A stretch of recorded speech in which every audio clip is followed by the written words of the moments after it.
السلام عليكم، اهلا بكم في فيديو جديد من قناه اوتو موتورز. انا مصطفى ممدوح، والنهارده اقدم لكم فيديو تفصيلي عن مواصفات واسعار رينو كاباتشر.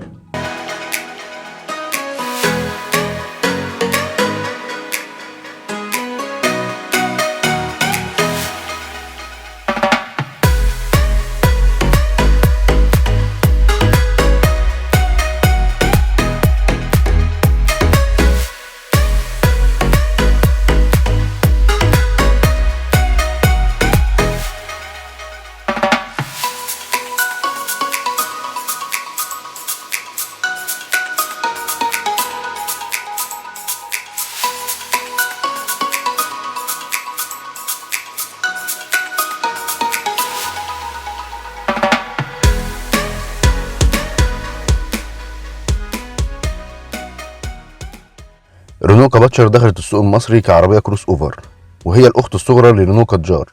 حتى التصميم الخارجي اكتره مستوحى منها. لو بصينا على الفوانيس الاماميه الضخمه مع الشبكه الاماميه المميزه لرينو هتحس انها ذات طابع هجومي شرس. ومن الحاجات اللي هتكسر الشراسه دي في الشكل الامامي وجود الليدات حوالين فوانيس الضباب على شكل اقواس مضيئه. من اكتر الحاجات اللي هتلفت انتباهك في كاباتشر تميزها بوجود لينين في السياره، بيكون السقف بلون مختلف عن باقي العربيه، ودي من الحاجات المحببه للعين. بس لو عايز تشوف الجمال والابداع الفرنسي اكيد هتلاقيه في المصابيح الخلفيه اللي ابدعوا فعلا في تصميمها بشكل مميز ومختلف، بوجود الثلاث خطوط ليد ورا بعضهم بشكل هندسي رائع.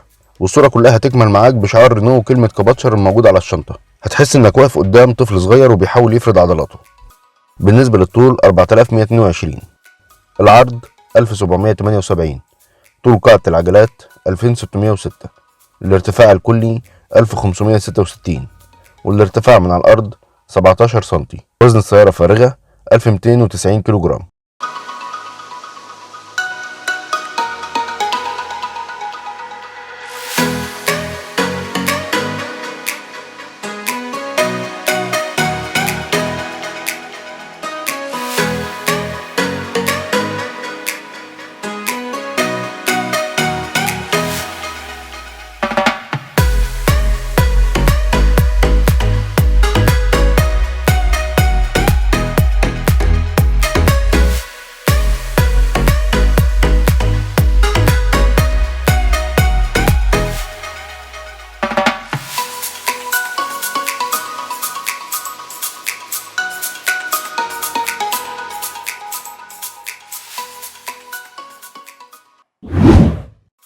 الموتور، العربية بتقدم بنسختين ونوعين مواتير. النوع الأول بيكون في الفئة الأولى، بتتقدم بموتور 1600 سي سي، بيخرج 115 حصان، متوصل بفتيس من نوع سي في تي، تسارع من 0 ل 100 في 12.9 ثانية.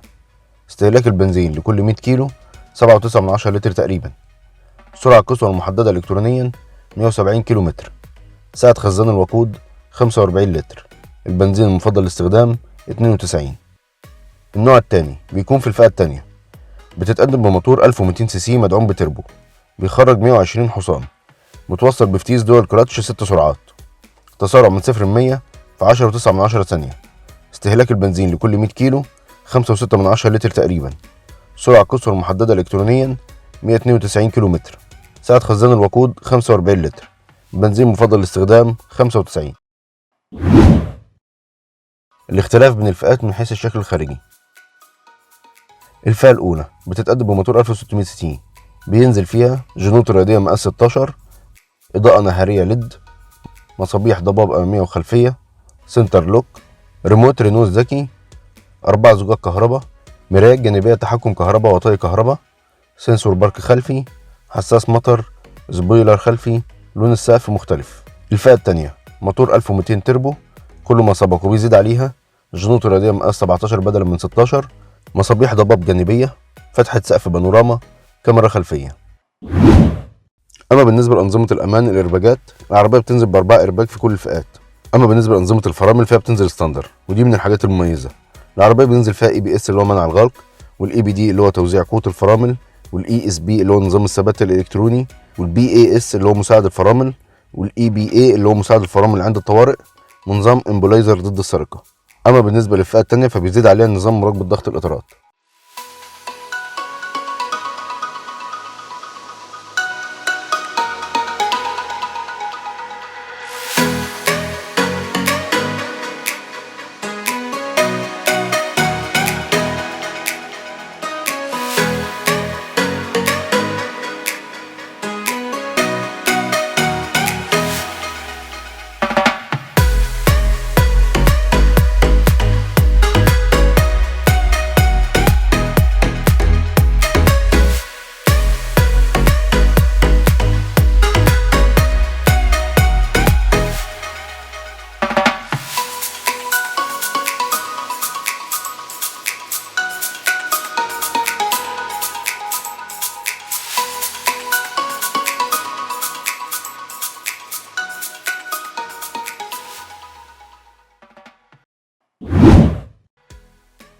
اول حاجه هتقابلنا هنا الباب.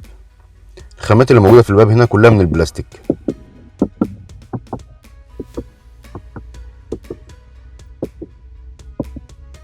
ما عدا المسند هنا بس من الجلد والمنطقه دي بس.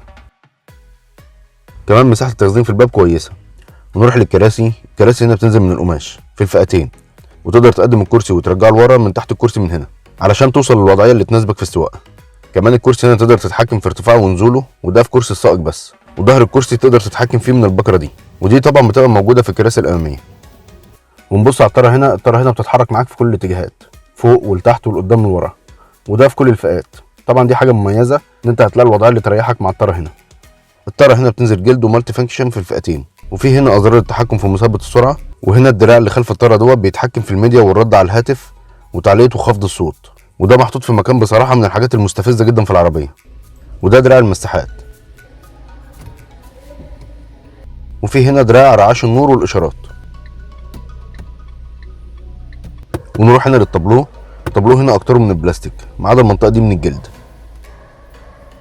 اما بقيه الطابلوه فمن البلاستيك، ودي من الحاجات المخيبه للامال شويه. في هنا زرار الباركنج، والبكره اللي هنا دي عشان تعلي وتوطي منها نور لوحه العدادات وكمان نور الكاسيت. والبكره اللي جنبها دي علشان تقدر تتحكم في ارتفاع وانخفاض امره الفوانيس الاماميه، زي ما انا هوريها لكم دلوقتي على الطبيعه كده. لو بصيت على الحيطه اللي قدامنا هتلاقي النور بيطلع وينزل عليه. ونبص هنا على الزرار اللي موجوده في الباب، هنلاقي هنا زراير طي المرايات كهربائيا. في هنا كمان زراير التحكم في وضعيه المرايات، وهنا دي زراير التحكم في الزجاج. ونبص هنا على شاشه الاعدادات هتلاقيها واضحه وشكلها مختلف ومميز. اما بالنسبه لاماكن التخزين في العربيه فهي كتير وواسعه وكويسه. لو بصينا على درج الطابلوه هنا فهو بيفتح بشكل مختلف، وهتلاقيه عامل شبه الادراج بتاعه الالموتال اللي هي بتاعه المطابخ والحاجات دي، ويفتح على جرايه زي ما انتم شايفين كده. وده طبعا بيديك مساحه ممتازه جوه الدرج، ولكن استخدامه سيء جدا لو في حد قاعد في الكرسي الامامي. طبعا مش هتقدر تستخدم درج الطابلوه خالص ولا هتقدر تفتحه. ونبص كده على الزراير اللي موجوده في الطابلوه واماكن التخزين اللي موجوده في الطابلوه هنا. واول حاجه هتقابلك هنا هو درج صغير تقدر تستخدمه مثلا في حطان رخصه او فكه او كلام من ده، يعني حاجات صغيره تقدر ان انت تخزنها فيه. ننزل شويه كده هيقابلنا زرار الانتظار، وجنبه هنا زرار اللوك بتاع الابواب. بعده هنا هتلاقي الكاسيت في الفئه ال 1600 بينزل كاسيت عادي بيشغل راديو مدعوم ببلوتوث، وفي مخرج يو اس بي، والمنظومه دي متوصله ب4 سماعات، وتجربتهم كويسه على حجم العربيه. وتعال نجربها سوا.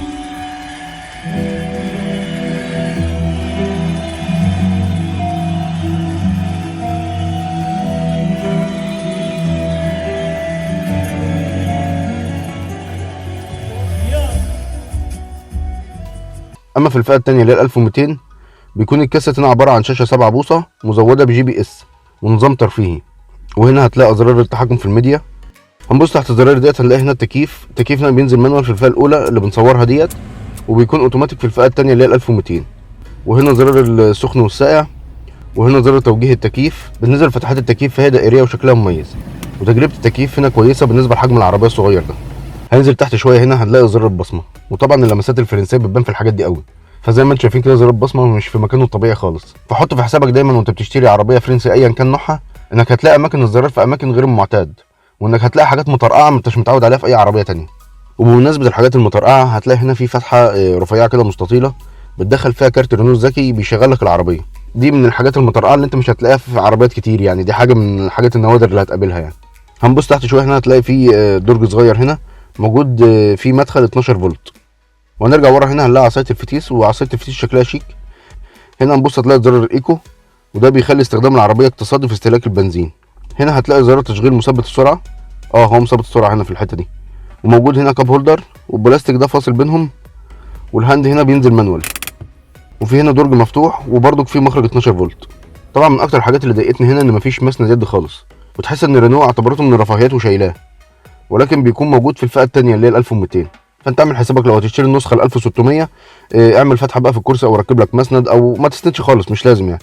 نبص بقى لكونسول السقف هنا، واول حاجه هتقابلنا هنا المرايه هنا بتنزل في الفئه الاولى مانوال، ولكن في الفئه الثانيه بتكون تعتيم ذاتي. موجود هنا اشعار عشان يعرفك اذا كانت الايرباجات شغاله او مش شغاله، وطبعا ده بيشتغل معاك اول ما بتشغل العربيه، بيشتغل لمده سنتين كده وبيرجع يطفي تاني. وهنا هتلاقي ازرار اضاءات السقف، واضاءات السقف هنا بتنزل نور اصفر في الفئه الاولانيه ل 1600، وبينزل ليد في ال 1200. وده الميكروفون بتاع المكالمات. ونروح كده للشماسات. الشماسات هنا بتنزل فيها مرايه بس بدون اضاءه، وبرضه عند راكب الامام نفس الوضع.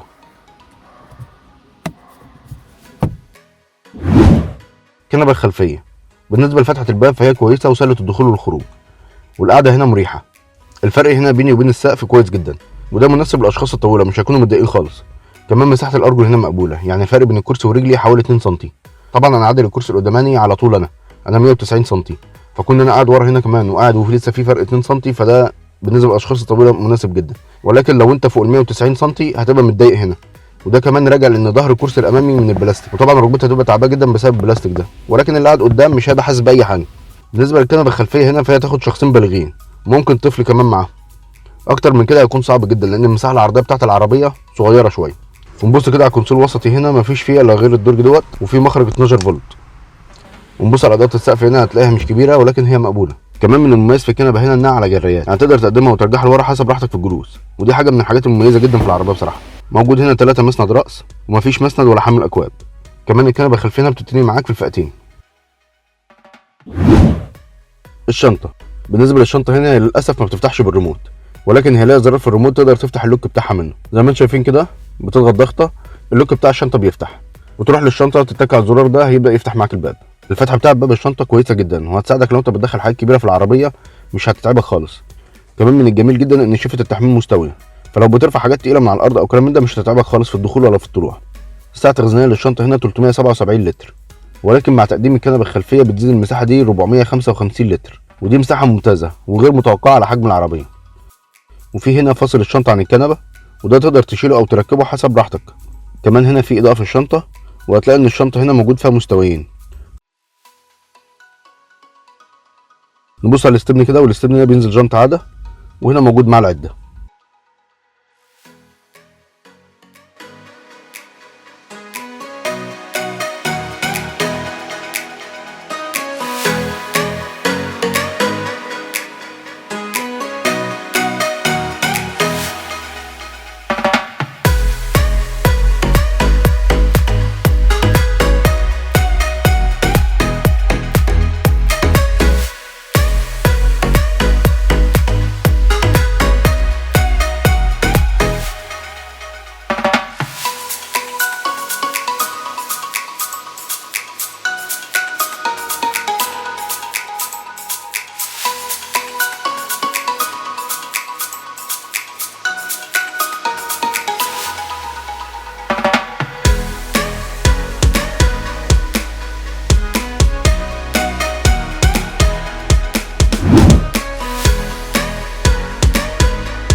وبكده اكون وصلت لنهايه الفيديو. يا رب اكون قدرت افيدكم. ما تنسوش تعملوا لايك وشير وسبسكرايب. السبسكرايب ضروري جدا يا جماعه، هو ده الدعم الوحيد اللي بتدعمونا بيه. وما تنساش تفعل رمز الجرس عشان يوصلك اشعار اول ما ننزل جديد. هسيب لكم رابط صفحه القناه على الفيسبوك اسفل الفيديو، وكمان رابط الانستا. تابعونا على الانستا هتلاقي لي كل الاخبار الجديده والعربيات اللي بنصورها. اشوفكم الفيديو الجاي. سلام.